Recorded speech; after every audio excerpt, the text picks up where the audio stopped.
Bienvenidos líderes a este nuevo video donde estamos explorando todo lo que tiene que ver con el funcionamiento de tu computador, de internet y todo lo que necesitas saber previo a la adquisición y construcción de servicios que puedan satisfacer las necesidades de los clientes.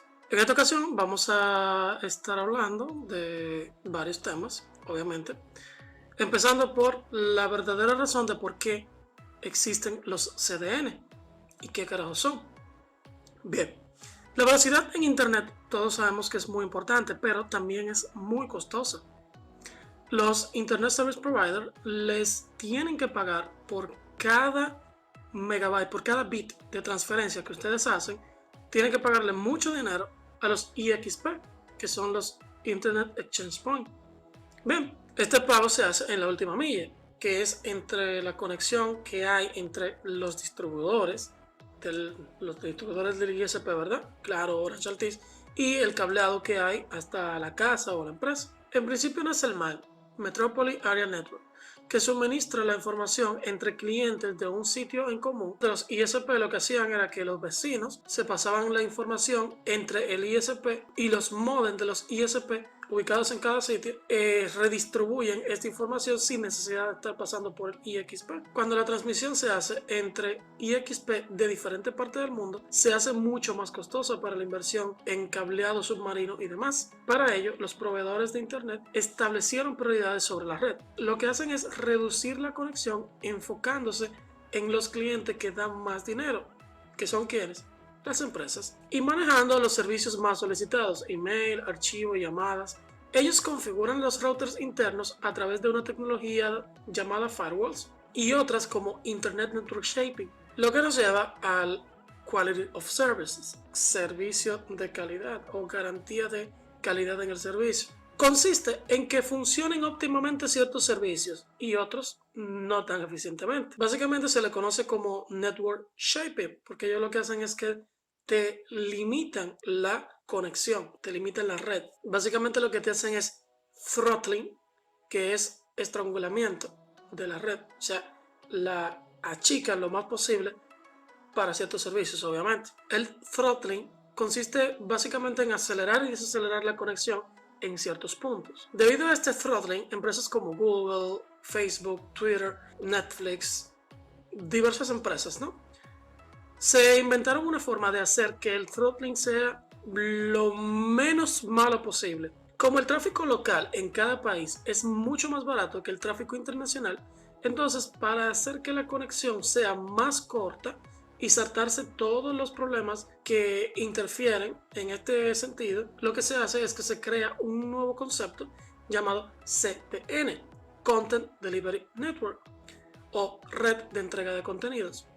Los CDN son servidores que, cuando los datos no tienen que ser manejados por algoritmos como videos, una imagen, una foto de archivo estático, los replican por todo el planeta. Entonces, normalmente cada CDN está conectado al IXP más cercano al punto que lo ubica en el mismo data center del IXP.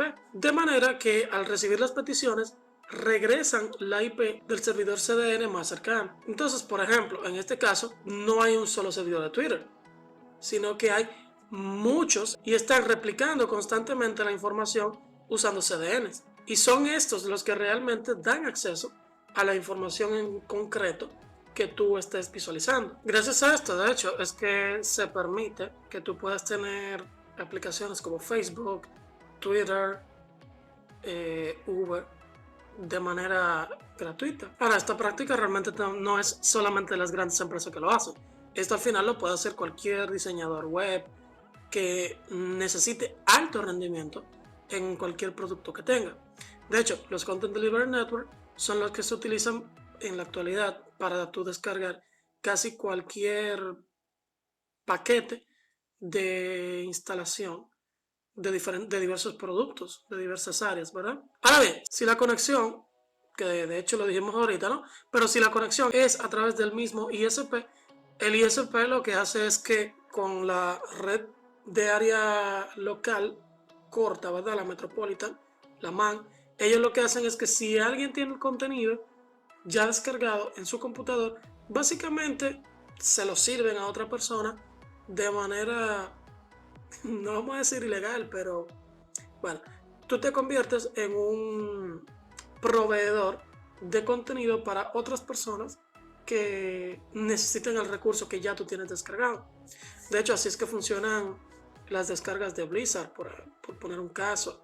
Las descargas de Microsoft te convierten a ti en una terminal que provee contenido a otra persona. Si alguien ya descargó el video porno que tú quieres ver, bueno, pues sencillamente de lo que esa persona descargó, el Internet Service Provider, claro, si están dentro de la misma red, el Internet Service Provider entonces te lo provee a ti.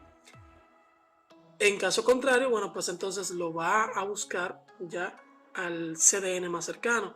Si no hay tampoco, bueno, pues entonces ahí procede a buscarlo al servidor en concreto donde esté el contenido. Las ventajas principales del CDN obviamente son que mejoran la disponibilidad del servidor, alivian la carga del tráfico del mismo servidor, son una barrera más de seguridad contra ataques informáticos y además mejoran el rendimiento y los tiempos de carga. Entonces ahí se cae un poquito el mito de que la conexión depende únicamente del ancho de banda que tú tengas contratado.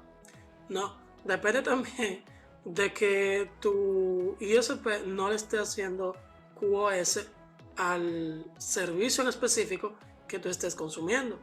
Y también de que tan bien estructurado esté el servicio que tú estás intentando consumir para tener en diferentes lugares del planeta los archivos que van a necesitar consumir los clientes de ese servicio. El Quality of Services tratará un paquete de datos. Ustedes saben que todo se transmite a través de paquetes de datos. Entonces, él tratará los paquetes de datos de una u otra forma en función de la clase a la que pertenezca. Aquí depende un poco del router para establecer un tipo de clasificación u otro. No todos nos dan las mismas opciones. En este sentido, lo normal es que se clasifique la pertenencia según la dirección MAC, el puerto de origen o destino, etcétera, entre otros factores, ¿no? Esto va a permitir diferenciar entre un paquete de datos que va destinado a una videoconferencia por Skype, Zoom, un juego en línea o una película que estamos viendo por streaming. Esto por poner unos cuantos ejemplos que requieren un gran alto consumo de datos, tanto de bajada como de subida. Una vez clasificados los paquetes de datos y establecidas las prioridades, QoS lo que en realidad hace es ordenar los paquetes para su salida, ¿no? En diferentes colas según sus clases.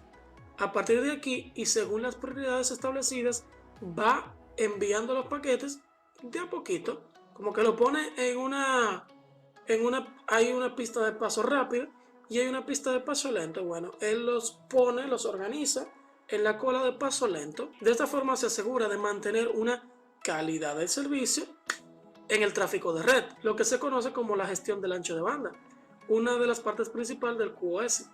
Cuando queremos conectarnos a puntos muy lejanos, ahora bien, puede que exista la remota posibilidad de que tú te estés preguntando qué es un data center. Los data centers son lugares mágicos donde se mantienen los equipos electrónicos necesarios para mantener una red de computadoras. Esto es, contar con energía eléctrica necesaria, ventilación adecuada y sistemas de seguridad para que tú tengas disponible el contenido XX que tú quieres visualizar, porque tienes una necesidad fisiológica que necesitas satisfacer. Bueno, es algo parecido a lo que está ahí. O sea, un montón de racks donde hay un viaje de computadora, donde todas ellas están conectadas, salen por un router igualito que se conecta con un cable con el ISP normalito y por ahí María se va todo lo que hemos explicado hasta el momento, ¿no? Si ustedes quieren, a modo de prueba, intenten visualizar un contenido en 720p, por poner un caso, en YouTube y vayan a una página, bueno, vayan a dos páginas. Primero, una página X famosa y una página X no tan famosa. Utilicen ad blockers para que puedan bloquear todos los ads e intenten ver el contenido en una que sea famosa a 720p y el contenido en una que no sea famosa a puede ser lo mismo 720, pero a una velocidad menor, a una resolución menor, perdón. Y usted se dará cuenta de que en la otra, muy probablemente, en la famosa, te va a dar una velocidad mucho más decente que la que te dé la otra, a pesar de que tenga la calidad reducida. Esto es obviamente porque la famosa ha tenido el dinero para invertir en CDNs. Ahora bien, ¿cómo funcionan las velocidades del Internet? La mayoría de los ISP nos venden el ancho de banda en megabits y nosotros tenemos que tener claro qué significa, ya que existe una importante diferencia entre megabits y megabytes. Otro aspecto importante en el funcionamiento de Internet es la velocidad. A menudo nosotros confundimos la velocidad con el ancho de banda. Por esto debemos tener claro que la velocidad en Internet se mide obteniendo el tiempo que toma la información viajar a través de un punto a otro en milisegundos. A esto es lo que se le conoce como ping o latencia. Los paquetes comerciales de Internet se miden en megabits. Para yo saber los bytes, solamente tengo que agarrar y dividir entre 8. Y dividir entre 8 lo que supuestamente me vende. El 8 porque es la cantidad de bits en un byte, ¿verdad? Y así obtengo la velocidad real a la que se transmiten mis paquetes. El tiempo que tarda la conexión en establecerse es lo que se llama ping, lo que tarda un bit en llegar al servidor que me quiero conectar en Internet. El ping sería la velocidad real de conexión y los mbps, los megabits por segundo, sería el ancho de la conexión, es decir, la cantidad de megabits que pasan por un segundo. El ping es como la presión de un tubo de agua y el ancho de banda sería como el grosor que tiene el tubo. El ancho de banda básicamente es la cantidad de datos que caben en la conexión. Entonces la velocidad que a ti te venden de 10 megabits por segundo, tú agarras y lo divides entre 8 y esa es la velocidad real que te están vendiendo. Lo que pasa es que la otra se oye más bonita. La forma de calcular, en caso de que tú por H o por R necesites calcular la velocidad de un ping, esta se realiza dividiendo la distancia que hay entre un punto de conexión y otro punto de conexión entre la velocidad de la luz, que son 300 kilómetros, sobre ms, ¿verdad? Por poner un caso.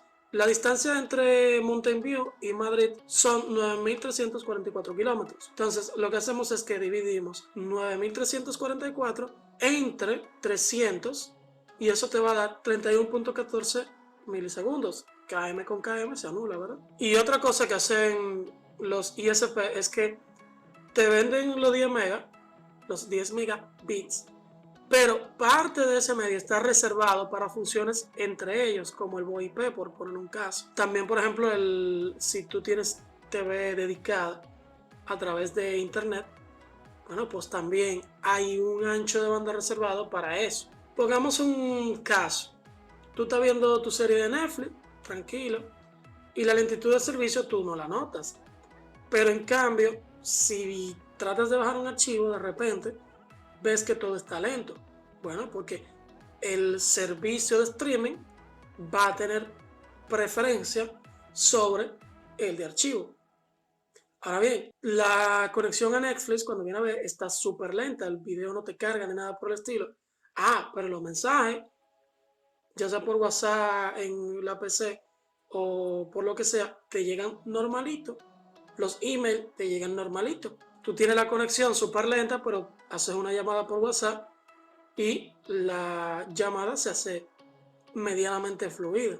Esto obviamente es porque la velocidad de conexión que se le asigna a cada uno de estos servicios va a variar según el QoS, ¿cierto? Ahora bien, el tiempo que tarda en transmitirse un paquete dentro de la red, esto es lo que se llama latencia. El ancho de banda es la cantidad de datos que se puede transferir entre dos puntos de una red en un tiempo específico. Se mide en bits por segundo.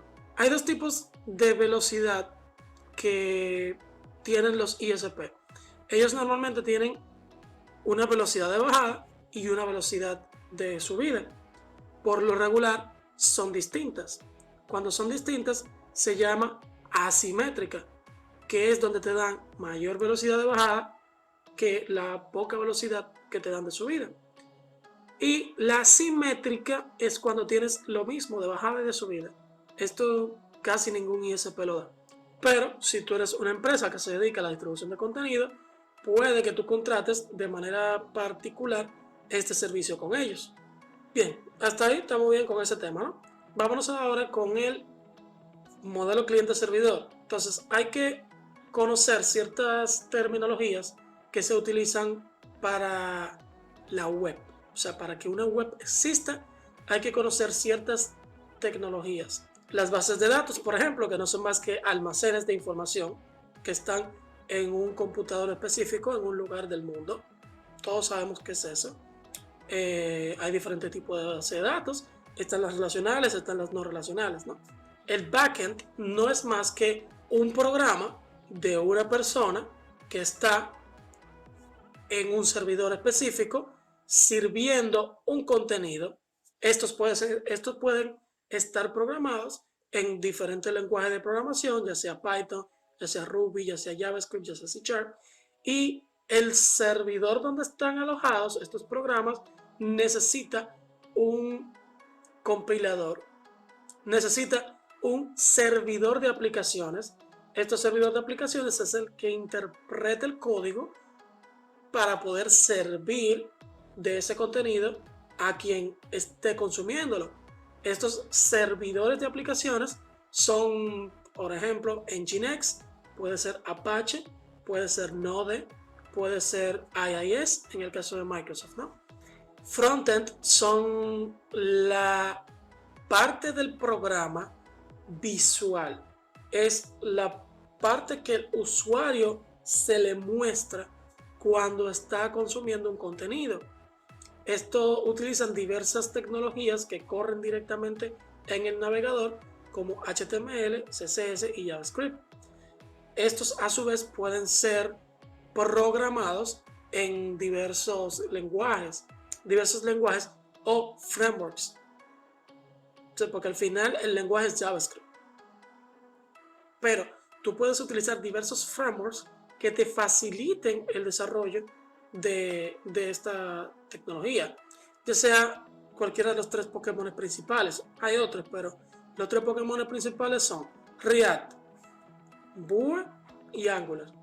Entonces, ¿cómo funciona el modelo cliente-servidor? Bueno, el cliente es lo que hemos hecho hasta el momento, lo que siempre hacemos. Es el navegador a través del cual tú consumes un contenido en Internet. Tú abriste Google Chrome y Google Chrome es el cliente, ¿verdad? Porque te empieza a mostrar la información que tiene una página. Este invoca a un archivo JavaScript. Luego de que este archivo JavaScript es invocado y obviamente el CSS es desplegado, el CSS para darle la chulería y la bonitura, pues entonces el JavaScript, claro, dependiendo del tipo de contenido, ¿no? Agarra e invoca sentencias que llaman, según los eventos que se vayan desencadenando en esa página, en ese cliente, va llamando al servidor para que le provea de contenidos. Normalmente hay un tema entre si full stack, que no existe, nunca nadie va a hacer full stack, eso es una mentira, entre que si frontend, entre que si backend, entre que si DBA. En verdad, usted como desarrollador debe conocer las bases de cada uno de ellos. Las bases y un poquito más, yo diría. Un poquito más allá de las bases. Pero no se vuelva loco aprendiendo todo de frontend. No se vuelva loco aprendiendo todo de backend. Aprenda uno muy bien y el otro a un nivel medio, podemos decir. El cliente obviamente es el que está ahí, el que se le muestra a la persona, el que tú abres en tu navegador, y este, a través de los archivos JavaScript, llama al backend, y el backend es el que se encarga de administrar los recursos para interactuar con la base de datos, por poner un caso. Sería ilógico que tú pusieras las conexiones a la base de datos de forma directa en el cliente. Eso sería un bache de seguridad al carajo. No, tú agarras el cliente, le tira al server, el server valida un montón de cosas y el server es el que se conecta al motor de base de datos y se encarga de realizar las acciones, atender las peticiones que se le vayan dando. Node.js es un servidor muy especial que permite correr JavaScript en el lado del servidor, pero no igual que los demás. Esto lo hace a través de algo que se llama servidor de eventos. El servidor de aplicaciones no es más que un software que agarra la dirección URL que colocas en tu navegador, y recuerden que el navegador te enruta, te esconde el puerto. Entonces él coge esa URL y ese puerto y lo destina al lugar específico donde tiene que proveer un servicio en concreto.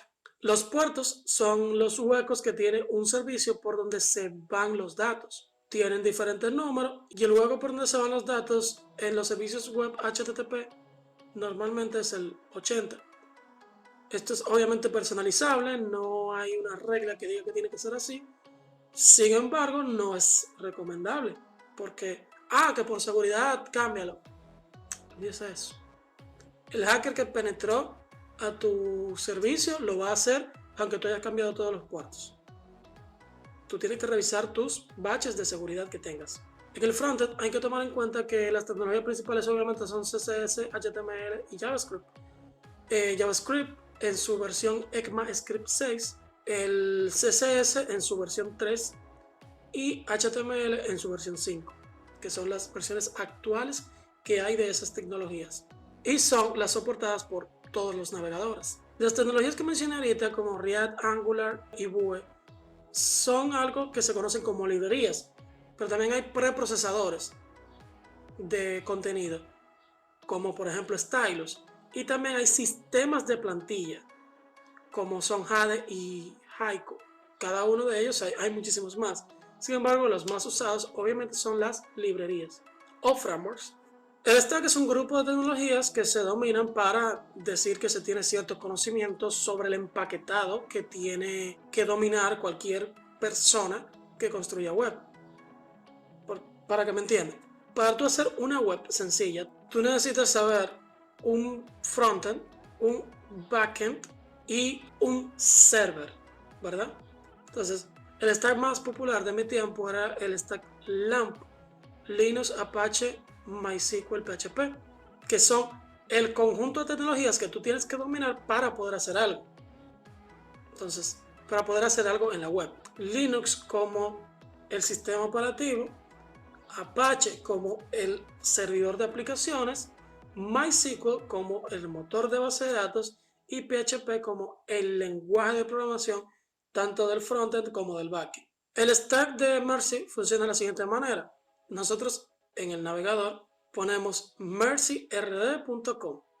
Al presionar la tecla Enter, esto va a un servidor especial que normalmente no es tuyo, es de alguien más, es como Namecheap, es de Ding, es cualquier otro DNS, es de quien yo haya comprado el dominio. En mi caso lo compré de GoDaddy, que GoDaddy lo que hace es un redireccionamiento a los servidores de dominio de Ding, según tengo entendido, ¿no? Pero habría que actualizar esa información. mercyrd.com se cambia por una IP.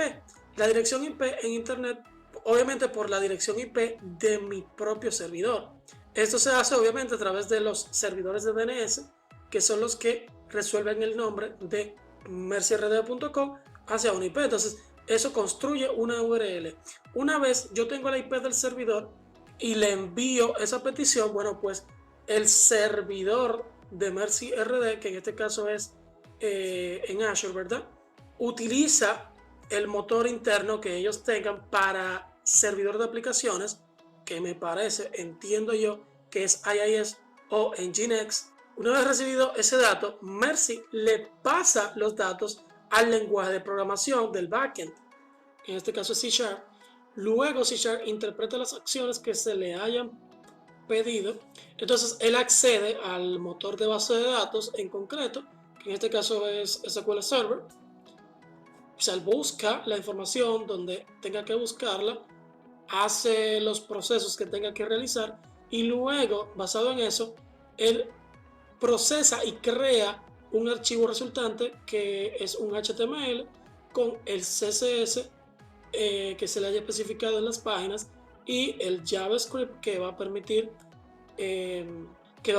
desencadenar los eventos. Entonces esto es lo que agarra y se le envía al navegador y el navegador se encarga de mostrar. Este es el ciclo de desarrollo de un servidor hasta generar el cliente. Y es así como se acceden a las bases de datos, o es así como se debería. No existe forma segura de tú proteger la data si tú la tienes directamente en el cliente. Es completamente estúpido, es completamente absurdo tú programar de forma directa los accesos a la base de datos desde el cliente. Por más que tú digas que tú tienes la fórmula mágica, la fórmula secreta súper segura de proteger lo que el cliente ve, no hay forma de garantizar esto. Si el cliente lo tiene de su lado, el cliente puede manipularlo. Por eso no se debe creer mucho en la información que se envía del cliente. Por eso siempre se debe revalidar todo. Ahora bien, ¿cómo es que se conectan el frontend con el backend? Hay muchos métodos para comunicarse desde el HTML y el JavaScript hacia el backend, pero los métodos más populares son el get, el put, el delete y el post. El get es cuando entras a un sitio web y tienes en la URL, tú tienes signo de la URL como tal, tienes signo de interrogación, variable, valor, y entonces luego tienes la i comercial, variable, valor, etcétera, etcétera, bla, bla, bla. El get es mandarle a través de la URL al servidor unas variables para que éste las procese y te dé un resultado. Esto es un tipo de envío de datos. Pero si tú estás mandando, por ejemplo, un usuario y una contraseña, es ilógico que tú decidas enviarlo en la URL, ¿verdad? Jamás deberías usar get, porque si lo haces, entonces la contraseña quedará expuesta a un atacante. Cualquier persona puede agarrar y buscar el historial del usuario y luego, basado en eso, buscar cualquier cosa que parezca una contraseña y utilizarlo de forma indebida.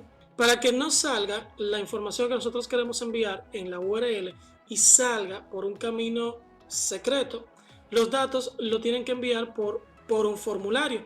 Imagínate que tú tienes un sitio web que está en www.misitio.com/página/ y detrás de un usuario y una contraseña correcta hay un gato.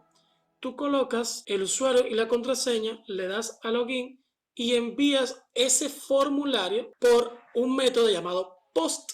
Post lo que hace es que se transforma a la siguiente página web y envía el formulario hacia www.sitio.com/gato y este recibe por post el user y el password, y si es correcto, bueno, pues te muestra el gato. Post es enviar variables como formulario a través de cambiar la URL, pero sin colocar los datos en esta, sino colocar los datos por debajo. Los manda exactamente en los headers de HTTP.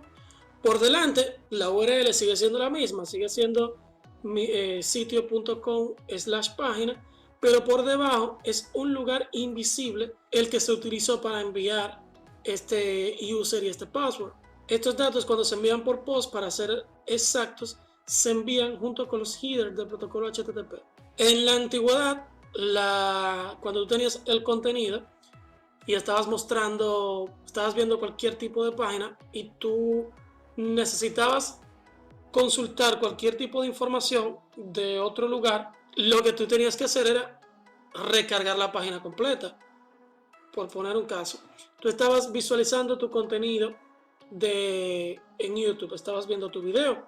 Al momento de que tú querías ver la actualización del contador que tenía ese video, pues tú tenías que darle F5 para poder refrescar la página y que el contador se actualizara, ¿verdad?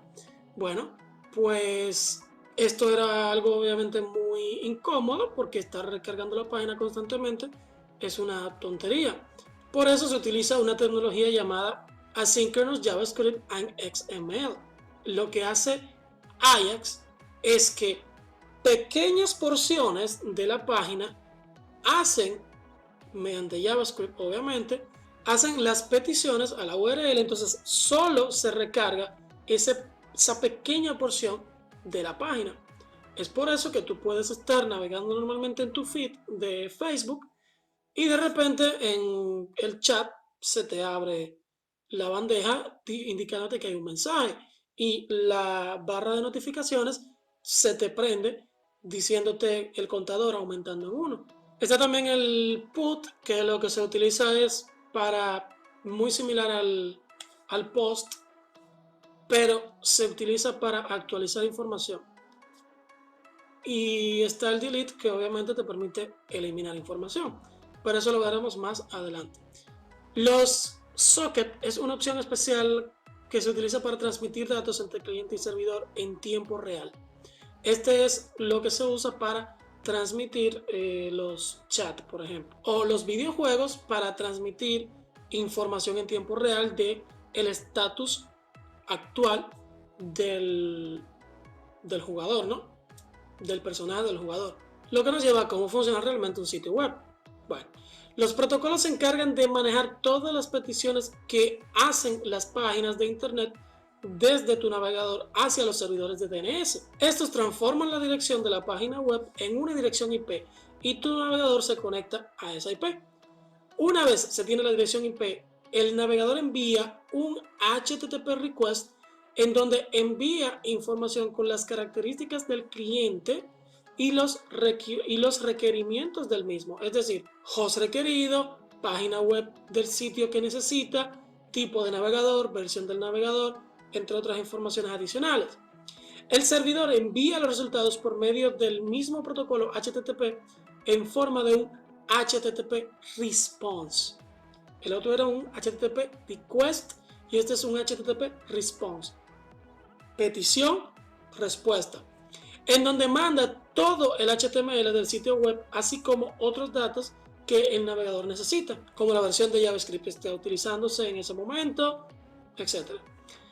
Por último, se cargan los assets de nuestro sitio web y es aquí donde se descargan las imágenes, el sonido, los frames de un video, etcétera, etcétera, etcétera. Básicamente repitiendo, pero abundando un poquito más. El navegador le hace una petición al sistema operativo para ver si tiene en caché el DNS pedido.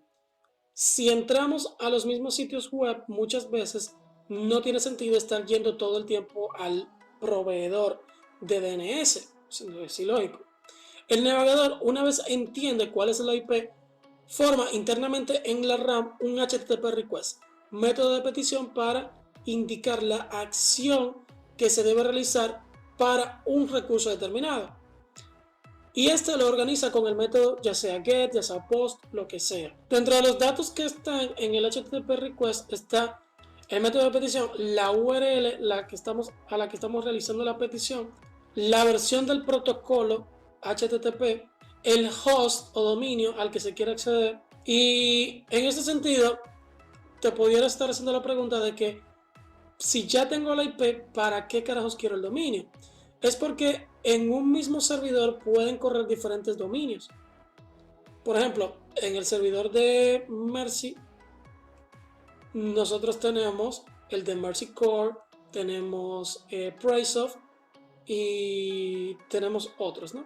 Entonces, como con esa IP pueden haber varios servidores, también se necesita conocer el nombre de dominio para que de manera interna el proveedor de servicio sepa a cuál servicio en específico debe apuntar. Luego está también el User Agent, que es el navegador que nosotros estamos utilizando. Y una información que no podemos ver sería, en el caso de un usuario y una contraseña que se esconden en las cabeceras HTTP. Todos estos datos se empaquetan y se envían a la IP del servidor que recibe la petición por el puerto 80. En el caso de que fuera HTTP, si fuera HTTPS sería por el 443. El servidor va a dar una respuesta, puede ser un 200 que es OK, un 404 que es not found, un 500 que es internal server error, dependiendo de si no pudo procesar la información en concreto y el servidor crashó, tuvo un error, pues te va a responder status 500. También te responde la fecha en que se hizo la petición, el tipo de servidor para que el navegador pueda realizar lo que tenga que hacer para procesar esa información, la última fecha de modificación.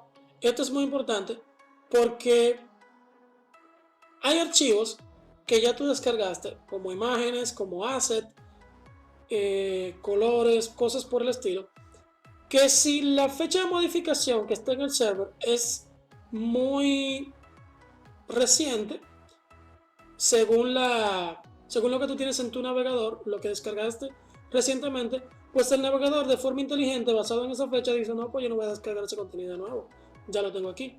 Por eso, una página que te tarda 10 segundos en cargar, cuando tú la vuelves a recargar, fácilmente te dura un segundo o dos, porque ya muchos de esos assets los ha cargado. Si tú quieres que te los recargue de nuevo, tú le das control F5. Ahora también está el tema de que si el archivo que yo descargué ayer no ha sido modificado, pues entonces tampoco lo descargo. No hay necesidad. En la respuesta también viene el content length. El content length, que es el número en bytes que tiene la respuesta. Este es el estatus de la conexión, si está abierta, si está cerrada. Y también está el content type, el tipo de contenido que estamos enviando, que en este caso es text HTML, pero puede ser image JPG o whatever. Después de que está cargado todo el contenido básico de HTML en tu página, es que entonces se realizan las peticiones de los assets. Y esto se conoce como asset request. Las cookies van tanto en el request como en el response del servidor. Son datos en variables, es decir, un nombre y un valor, similar a los DNS. Las cookies se pegan al request. Todos los requests que yo haga al servidor traen la cookie ya instalada, ahí pegada como una garrapata. Esta viene como otro elemento del protocolo HTTP y se mete dentro del servidor cuando yo hago una petición. Del lado del servidor yo puedo cambiar las cookies. Por ejemplo, quiero recordar cuántas veces entró el usuario, entonces visita, en vez de 22, le voy a sumar visita igual a visita más 1, donde ahora, como valía 22, pues va a ser 23. Estas se actualizan en el momento que le respondo al servidor enviándole el HTML. Es decir, el servidor manda la cookie cambiada como parte de la cabecera antes de enviar la respuesta HTML del protocolo HTTP. Las cookies es una forma escondida de enviar datos entre el cliente y el servidor, pero las cookies no son completamente seguras, así que mucho ojo con eso. Un dato importante a tomar en cuenta es que las cookies obviamente pesan bytes, siempre van a estar pegadas tanto en la petición como en la respuesta. La cantidad de cookies que nosotros los programadores le agreguemos a un sitio web lo van a hacer mucho más pesado o más ligero, ¿verdad? Dependiendo de qué tantas no le pongamos. Entonces tenemos que tener siempre en cuenta tanto para la carga como para la bajada. Imagínate que tú tienes una cookie que almacena 500 kilobytes, 500 de subida, ¿verdad? Pero también son 500 de bajada cuando el servidor responda. Entonces estamos hablando de que ya tú tienes 1 megabyte de transferencia en solamente una carga de una página. Así que mucho ojo con esto. Nunca abuses de las cookies. Estas deberían ser extremadamente limitadas a pequeñas variables. Internet es mucho más grande que simplemente un routercito ahí que está conectado y un proveedor de internet y el servidor. No. Hay muchísimas cosas alrededor de el funcionamiento de internet.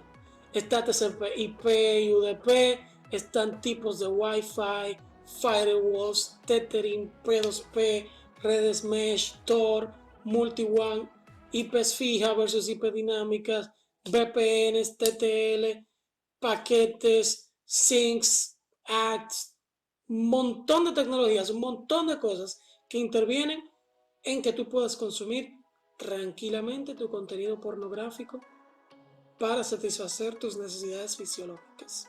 Son tecnologías que son usadas al día a día y que tú, que no eres parte del común denominador, no deberías dominar, pero deberías por lo menos conocer. Por ejemplo, poner algunos casos. Multi-One Round Robin, que no tiene nada que ver con la serie del Caribe, ¿no? Es la forma de tener una conexión a internet que nunca se caiga combinando múltiples internets. Multi-One Routing, también conocido como Load Balancing, es sencillamente el encaminamiento del tráfico de red de área local distribuyéndolo a través de múltiples enlaces hacia Internet, a través de las WANs. Para la distribución del tráfico, el multi-WAN se agarra de un concepto llamado Gateway Pool o conjunto de puertas de enlace, que básicamente es la asociación de dos o más puertas de enlace a Internet en una entidad conocida como cola. Mediante el balanceo de tus enlaces WAN dispondrás de un mayor ancho de banda disponible. La otra gran ventaja es el failover. Si un enlace se cae, se reencamina todo el tráfico por otro enlace WAN. Esto minimiza el downtime que pueda tener cualquier servidor y es por sí sola una razón de peso para considerarlo. Y por último, otra ventaja es el ahorro de espacio y energía consolidando el router firewall en un equipo único. Un equipo único pero que tiene diversos puntos de donde servirse. TCP/IP, como habíamos dicho en un video anterior, pero lo repetimos acá, es el protocolo de la forma en que la mayoría de Internet funciona. Pero existe algo que es UDP, el cual es más rápido, sin embargo, es más propenso a errores, porque él solamente envía los paquetes y no se preocupa por averiguar si llegaron. TCP y UDP son similares, en que necesitan un IP para el envío y otra IP de recibimiento, ¿no? La diferencia es la forma en que envían los paquetes. En TCP, los paquetes enviados se rastrean para que no se pierdan datos ni se corrompan en el tránsito. Esta es la razón por la cual las descargas de archivos no se corrompen en el flujo entre todas las latencias que hay de tu internet, entre que sube, que baja y la bilirrubina y no sé qué. Ahora, ¿cómo lo hace? Bueno, primero ordena los paquetes y les pone un número. Segundo, lo que hace es verificar el error haciendo que el destinatario envíe una respuesta al remitente diciendo que ha recibido el mensaje. Si el remitente no obtiene una respuesta correcta, puede volver a enviar los paquetes en concreto que se hayan perdido para asegurarse de que el destinatario los reciba correctamente. En el UDP el protocolo no funciona así. Es similar al TCP, pero arroja todas las cosas sin verificación de errores. UDP se usa cuando la velocidad es deseable y la corrección de errores no es necesaria. Por ejemplo, UDP se utiliza con frecuencia en la transmisión en vivo y en los juegos en línea. Si de repente tú estás en una transmisión en vivo y tuviste como ese pequeño crash que hubo en la distorsión de la imagen, bueno, pues eso fue porque algunos paquetes se perdieron y obviamente no se pudieron recomponer. También pasa con el mismo audio en una conferencia o algo por el estilo. Lo más gracioso es cuando tú estás en un juego en línea, por ejemplo, y tú estás en un lugar y pasan unos segundos y de repente tú te teletransportas a otro lugar. Bueno, pues esto es porque en el proceso tú estás moviéndote, bueno, pero falló la conexión, lo que sea, y el personaje en el servidor siguió corriendo. Entonces, cuando ya te envía la respuesta de dónde tú estás, aquí tú lo ves actualizado. Por eso el famoso lag, la gente dice que es en el servidor, pero el lag no es en el servidor, el lag es en tu dispositivo. Para el juego no tiene sentido solicitar los paquetes antiguos porque el juego continúa sin ti. Todo lo que importa es lo que está sucediendo ahora en el servidor del juego. Lo que sucedió hace unos segundos al servidor no le importa, al juego no le importa. Hay diferentes tipos de Wi-Fi como los estándares A, B, G y N, y hay protocolos obsoletos con riesgo muy alto. Está el WEP de 64 bits, que es el estándar de encriptación web más viejo del planeta. Es altamente vulnerable y no es recomendable utilizarlo. Está el WEP de 128 bits, que mantiene la base del web anterior, solo que con un cifrado de mayor tamaño. Es igualmente de inseguro y nada recomendable.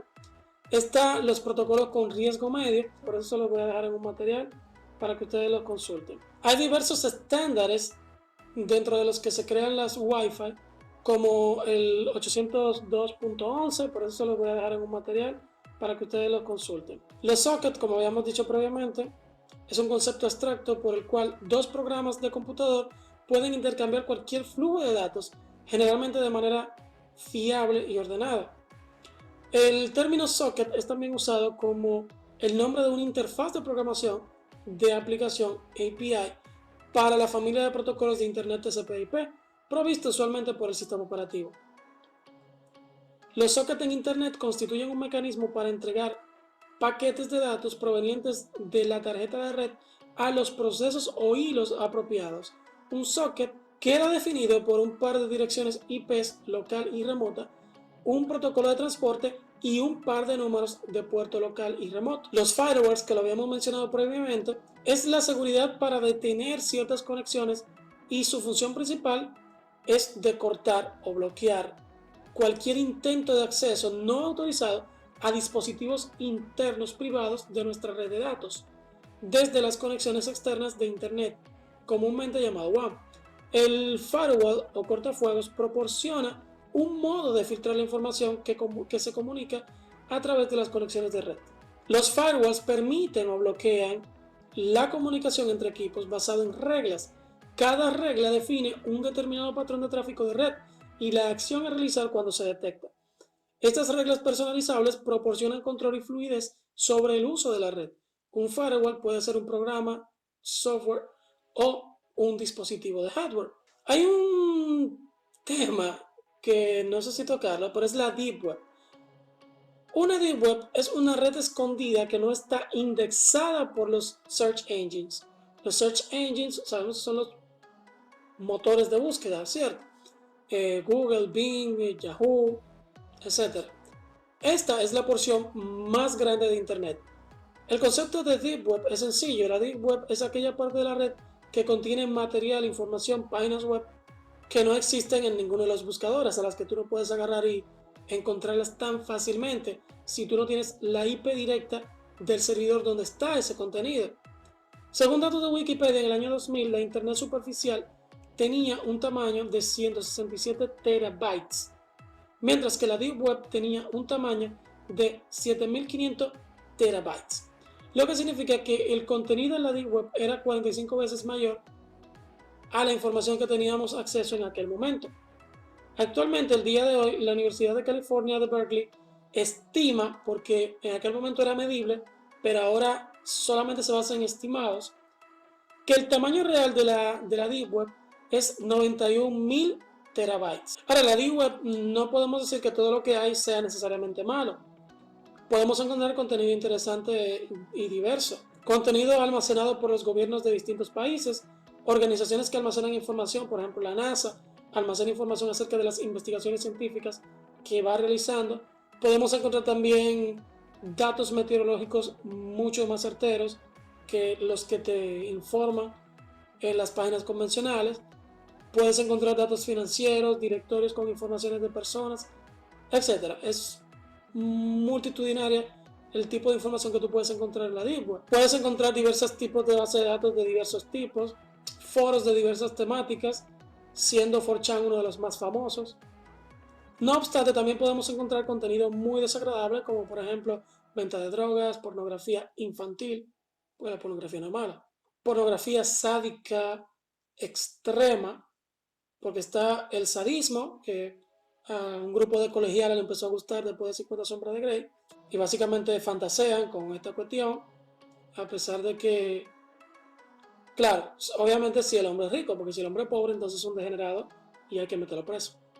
Pero si es rico, él puede dar golpe porque es sensual, es erótico. Pero hay un sadismo extremo en el cual la violencia es muy extrema, al nivel de que también hay pornografía en la cual se tiene sexo mientras se mata a una persona, o sea, cosas muy desagradables. Está el mercado negro de los sicarios, que puede contratar a una gente para que mate a alguien. Bueno, aquí es más fácil, aquí tú te vas a una esquina y preguntas, güey, ¿quién quiere 10 para que le dé un fundazo a alguien? Pero la Deep Web te permite contratar sicarios, hackers, cosas así. También hay phishers, hay spammers, hay boters, hay diversos tipos de contenido, tráfico de armas, piratería extrema de libros, piratería extrema de películas, música, software, etc. Tor, y no el que lanza rayos, es un software para navegar de forma privada y anónima gracias a su cifrado altamente complejo.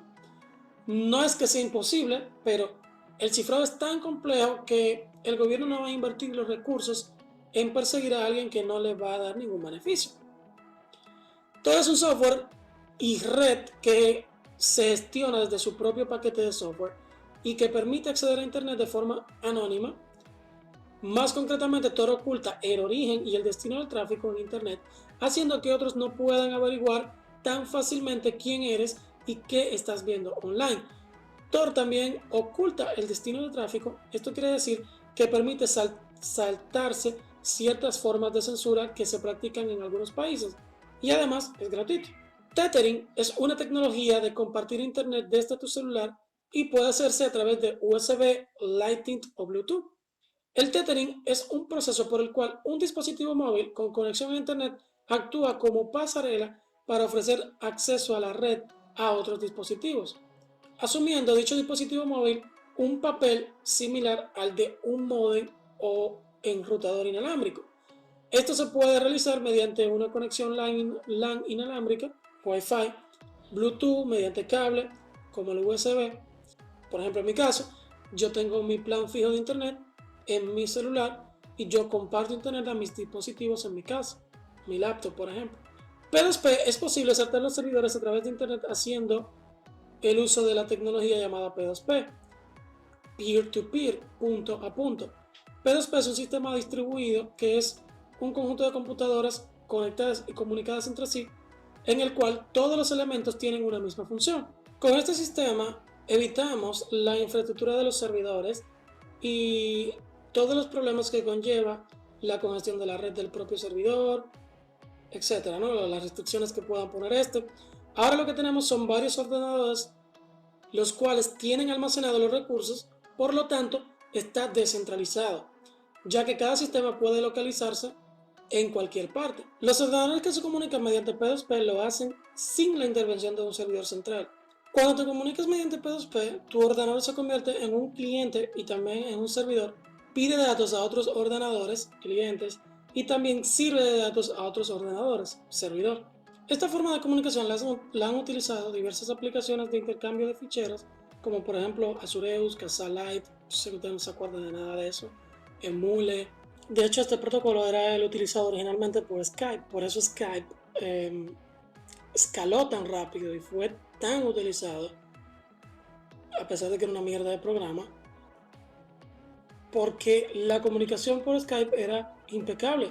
Bueno, porque él utilizaba de terminales tontas a todo el que tenía Skype. Entonces, por eso el tráfico era mucho más fluido, mucho más rápido. Ahora bien, también existen lo que son las redes mesh, que es tecnología de red que no depende de cables submarinos. Las redes mesh también son llamadas redes inalámbricas malladas, en mallas, ¿verdad?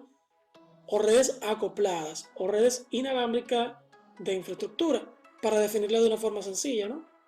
Son aquellas redes en las que se mezclan las dos tipologías de las redes inalámbricas, la topología ad hoc y la topología infraestructura. Y básicamente son redes con topología de infraestructura, pero que permiten unir a la red a dispositivos que, a pesar de estar fuera del rango de cobertura de los puntos de acceso, están dentro del rango de cobertura de alguna de las redes, de alguna de las tarjetas de red que directa o indirectamente están dentro del rango de cobertura de los puntos de acceso.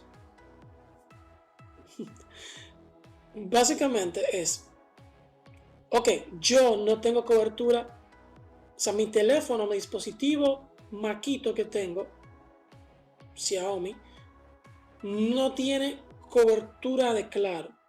Sin embargo, yo tengo acceso a un dispositivo que sí tiene cobertura. O sea, yo estoy dentro del rango de un dispositivo que sí tiene cobertura de Claro. Bueno, pues a través de ese dispositivo yo puedo tener cobertura de Claro. Este tipo de red permite que las tarjetas de red se comuniquen entre sí independientemente del punto de acceso.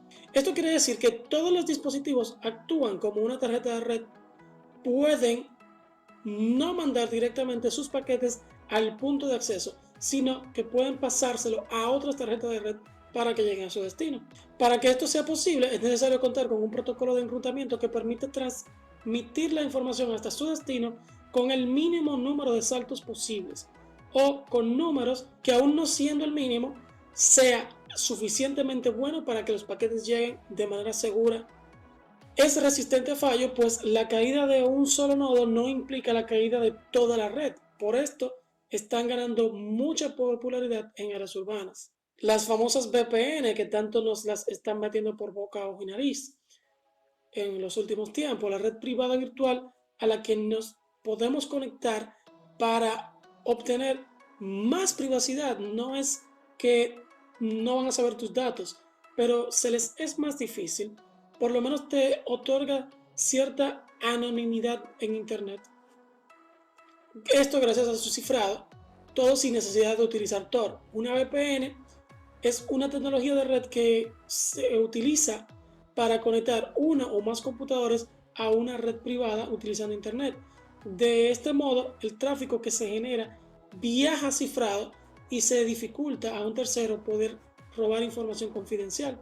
Ahí les dejo un video educativo que les explica todo esto. Las IP fijas versus las IP dinámicas es un concepto que tenemos que conocer.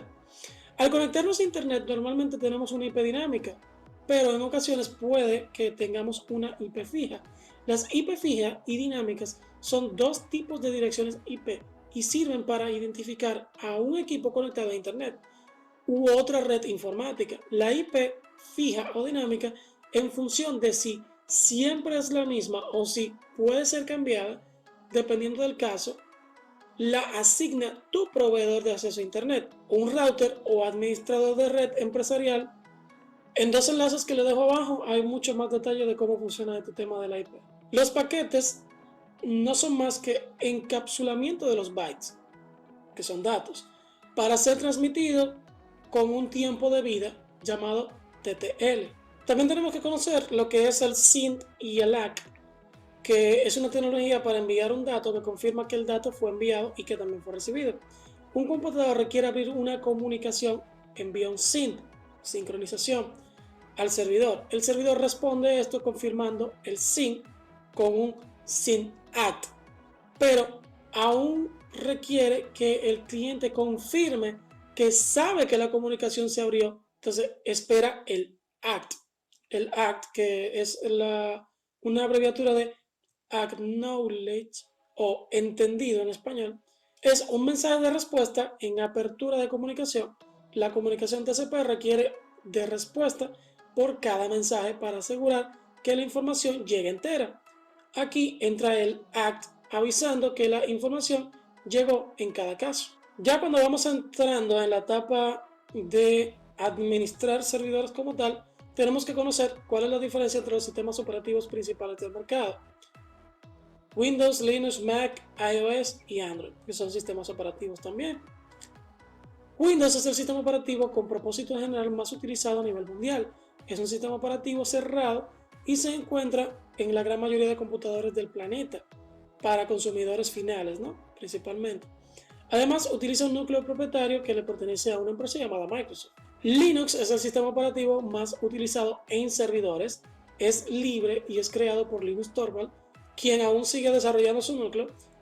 Este destaca por su alto rendimiento y alta seguridad. Tiene una licencia de tipo GNU-GLP, que por cierto, ustedes deben conocer los diferentes tipos de licencias. Deben aprender de eso, pero eso es un tema aparte. Esta licencia no solo permite redistribuir, sino que también garantiza que las personas que redistribuyen el código deben aportar a la licencia, entre otras cosas. FreeBSD es el sistema operativo en el que está basado macOS y muchos sistemas embebidos, así como firewalls como pfSense y más. O sea, firewalls que tienen sistema operativo integrado, firewalls dispositivos. Tienen una licencia de tipo BSD. Android originalmente era una distribución de Linux, básicamente modificada. Sin embargo, a partir de Android 10 ya no es un Linux como tal, es un sistema operativo completamente independiente. Un poco de historia. No sé si ustedes conocen a la empresa Xerox. La empresa Xerox, que ahora brinda servicios de outsourcing, y fue de los creadores originales de la interfaz gráfica, pero estos cometieron el error inocente de invitar a la gente de Apple y mostrárselo, y Jobs lo robó diciendo que las impresoras no iban a cambiar el mundo. O sea, Xerox lo creó para las impresoras. Jobs lo que hizo fue que adaptó eso a su sistema operativo. Entonces, la diferencia principal, por lo menos por mucho tiempo, de Linux y, Windows fue la interfaz gráfica. Por eso hago esta acotación. A pesar de que ya hay muchas versiones de Linux que traen interfaz gráfica. Sin embargo, estas no son tan utilizadas. Linux nunca mató a Windows, ni lo va a matar, lamentablemente. Bueno, lamentablemente para los que son fanáticos de Linux. Obviamente cada sistema operativo tiene un kernel, que el kernel es el núcleo del sistema operativo, que es un software que constituye una gran parte fundamental del sistema operativo y se define como la parte que se ejecuta en modo privilegiado, conocido también como el modo núcleo. Es el principal responsable de facilitar a los distintos programas acceso seguro al hardware del computador, o en forma básica es el encargado de gestionar todos los recursos a través de servicios de llamadas al sistema. Un concepto que tenemos que conocer es que open source no significa que sea gratis. Unix era el primer sistema operativo creado como tal y Xerox Star es el sistema operativo que creó las ventanas. Si comparáramos los sistemas operativos con vehículos, diríamos que Windows es el vehículo familiar, Mac OS viene siendo un vehículo deportivo y Linux viene siendo como el patito feo. No, mentira, Linux viene siendo como un todoterreno, como el Tesla ese que hicieron el otro día, el Super Truck, algo así, ¿no? Que se llama. Y volviendo a Xerox, es muy interesante la historia de Xerox porque demuestra cómo tus ideas, que son buenas, tú quizás no les veas el potencial que otra persona sí se las vea. Por eso yo no creo en el socialismo, porque el poder es del trabajador y el trabajador debe sublevarse, pero el trabajador quizás no tenía la visión que tenía el capitalista, el que aporta el capital. Entonces, o sea, bueno, es un tema que no tiene nada que ver con clase. El punto es que, por ejemplo, Xerox crea el primer prototipo de computadora personal con procesador de texto incluido. No lo comercializa, no se hace de dinero. Crea el primer programa para poder dibujar. No lo comercializa, no se hace de dinero. Crearon los iconos y menús y ventanas. No lo comercializan, no se hacen de dinero. Crearon la pantalla táctil del tamaño de la mano para poder manejar las fotocopiadoras. Lo comercializan en sus productos de fotocopiadora, pero no le sacan el potencial que realmente se le sacó muchísimo tiempo después, claro está. Rediseñaron el sistema del mouse para que funcionara con la computadora personal. No lo comercializan, no se hacen de dinero. Bill Gates y Steve Jobs sí vieron el potencial de estas creaciones y ahora forman parte de nuestra realidad por unos visionarios soñadores.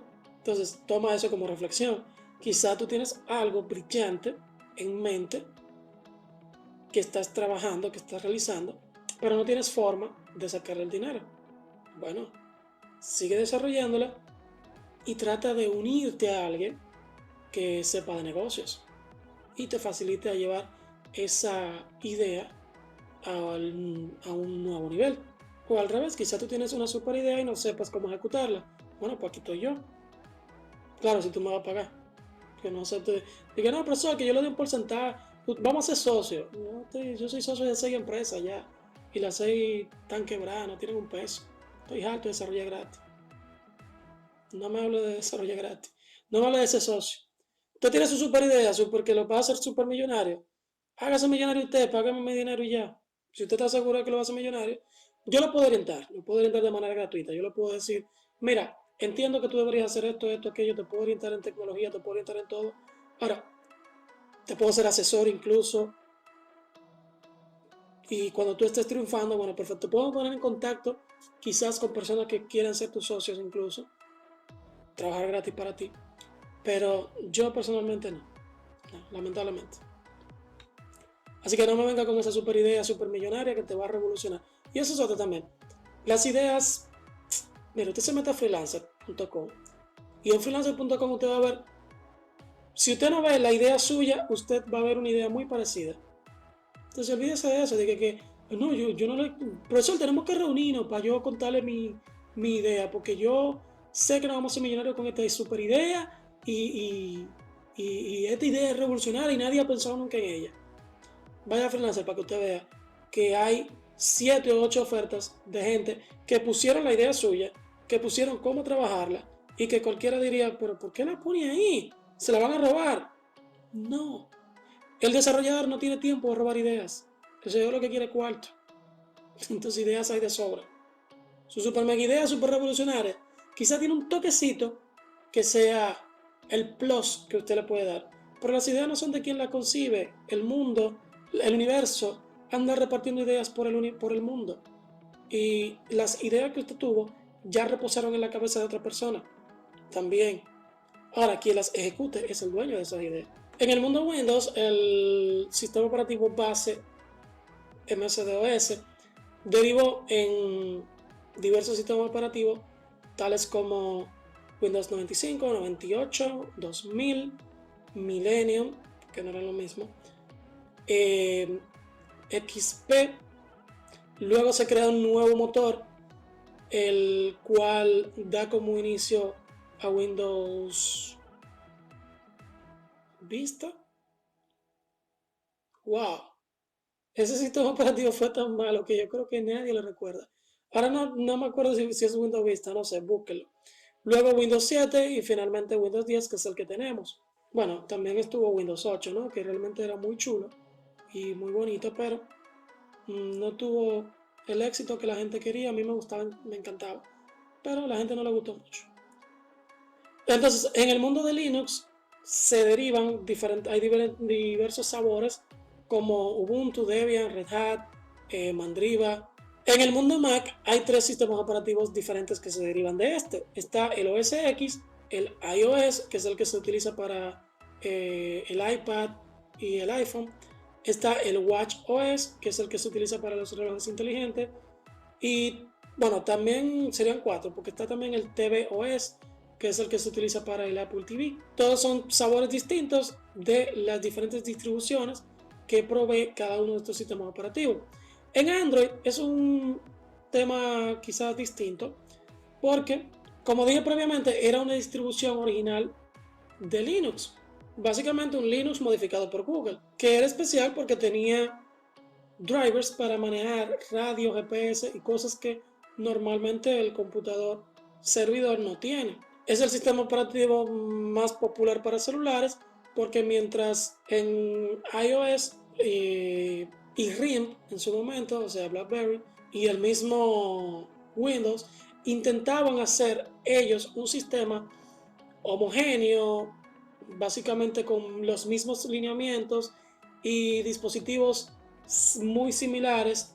Esto puede que a mucha gente le guste, que no le guste el cambio y ese tipo de cosas. Sin embargo, hay otro grupo de personas que le gusta ser únicos y detergentes.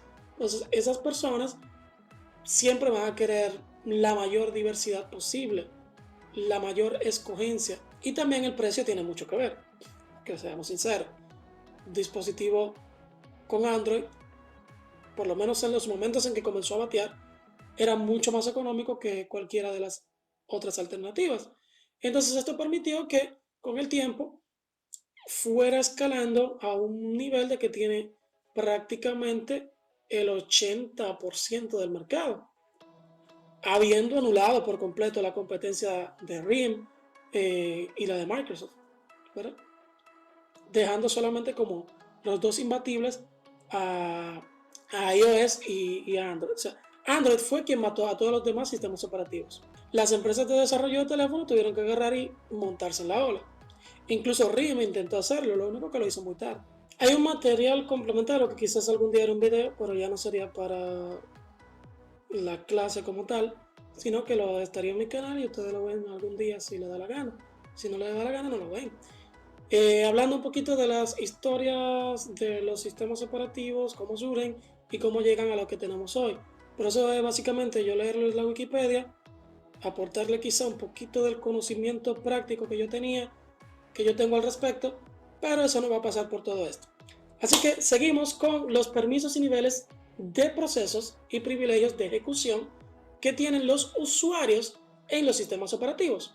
En la administración de archivos, la capacidad de utilizar permisos te permite definir entre las siguientes características. Los permisos existen en todos los sistemas operativos de diversas formas y se crean con las siguientes opciones: read, permiso de lectura; write, permisos de escrituras; execute, permiso de ejecución. En todos los sistemas operativos podemos agrupar permisos para los archivos. Son obviamente modificables. Por ejemplo, admin tiene permiso de escritura, lectura y ejecución. Tiene read, write and execute. Y ya con eso básicamente es todo lo que tú necesitas saber sobre los permisos en cualquier sistema operativo. Hay un material adicional que les voy a dejar, el cual contiene cómo se convierten estos permisos y todo ese tipo de cosas, ¿no? Entonces, así que ya terminamos con la parte teórica de nuestra materia y luego ya entonces comenzaríamos a partir de la siguiente semana con lo que tiene que ver ya con la parte práctica. Crear una máquina virtual, crear una red virtual, crear una comunicación entre el sistema operativo host y el sistema operativo virtualizado, crear un servidor, básicamente instalar cualquier servidor, cualquier aplicativo de cliente-servidor. En mi caso yo voy a utilizar IIS, obviamente. Ustedes, bueno, quizá utilicemos Nginx, vamos a ver, dependiendo de... crear un aplicativo web sencillo que vamos a montar en este servidor y que vamos a consumir desde el host. También un aplicativo que vamos a construir en Azure y vamos obviamente a consumir este aplicativo desde la internet. Y posterior a eso, entonces vamos a ya, creo que más nada. Con eso ya es más que suficiente. Con eso ya sabemos todo lo que necesitamos saber para construir y administrar servidores, básicamente. Porque ¿para qué usted construye y administra un servidor? Para proveer aplicativos. Ya, así de simple. ¿Qué te esperaba de la materia? ¿Te esperaba otra cosa? Porque te estaba mal si te esperaba otra vaina. Yo le dije desde un principio, programación disfrazada sin tener que explicarle cómo programar. Así de simple. Se lo dije el primer día. Así que nada, curiosos y curiosas, eso ha sido todo por esta ocasión. Espero que les haya gustado el video. Si no les gustó, no hagan nada. Y si les gustó, pues denle dedito arriba. No olviden suscribirse al canal. Y me gustaría que me indiquen cuántas veces cambio de poloché en el video y el minuto exacto en el que lo hago. Es un secreto que vamos a tener solamente las personas que hayan llegado hasta esta parte del video. Solamente comenten el minuto exacto y los segundos, obviamente, y ya, no digan nada. Simplemente, por ejemplo, si fue en el minuto 5, en el segundo 12, te pones 5, 2 puntos, 12 y ya.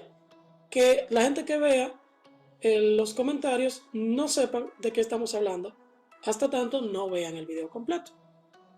Me gustaría que me ayuden ahí. Y nada, ya ustedes saben, activen la campanita, denle dedito arriba, todo eso. Nos vemos en la próxima. Chao, chao.